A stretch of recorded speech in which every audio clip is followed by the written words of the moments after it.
situational approach. Attention and interest. Learner attention and interest are more important in the situational approach. Action and change, variety and simplicity, the principle of play, the principle of hearing. These all things are more important when we learn the language. The communicative approach. Communicative approach, we can say that any two person, between two person we can communicate, meaning in terms of language teaching, the communicative approach is a way of teaching a second language that avoids teaching grammar. Instead of that, it focuses on the communicative patterns of language, that is interaction in class throughout ordinary situation and everyday experiences.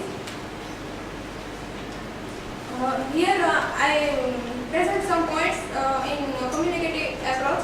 Develop speech habits of the student. Through communication, we can develop the student speech. Stresses most of the skill of language. Activities are more important in this approach. Students are centered. A teacher is facilitator, manager, and guides. No interference of grammar. Functional side of language is important. Here I can play one video about communication language.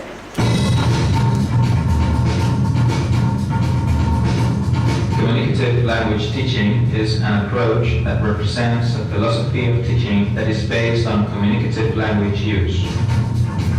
It is also based in communicative competence. CLT emphasizes in notional functional concepts and in communicative competence rather than in grammatical structures. CLT is constructed upon two systems of meanings, notions and functions. Let's see some of the main features of communicative language teaching. Meaning is of primary importance in CLT, and contextualization is a basic principle. Attempts by learners to communicate with the language are encouraged from the beginning of the classes. The new language system will be learned best by struggling to communicate one's own meaning and by negotiation of meaning through interaction with others. Sequencing of materials is determined by the content, function, and/or meaning that will maintain students' interest. Reasonable use of native language in the classroom. Activities and strategies for learning are varied according to learner preferences and needs. The goal of teaching is communicative competence. Communication principle, activities that involve real communication promote learning.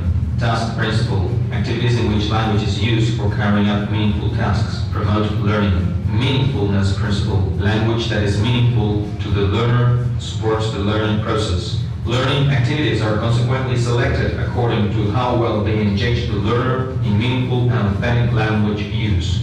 The kinds of classroom activities that will be representative of CLT include interactive language games, information sharing activities, task-based activities, social interaction, and functional communication practice, according to Richards and Rogers, 1986. CLT is a So here we can say that communication through we learn language. Principles of the communicative approach. Learners learn through using it to communicate. Authentic and meaningful communication should be the goal of classroom activities. Classroom activities is more important things in this approach. Fluency is an important dimension of communication. Communication involves integration of different language skills. Learning is a process of creative construction and involves trial and error. And the last approach is the functional approach. In the functional approach, we can say that function is more important thing. The language is a vehicle for the expression of functional meaning. The communicative movement in language teaching subscribe to this view of language.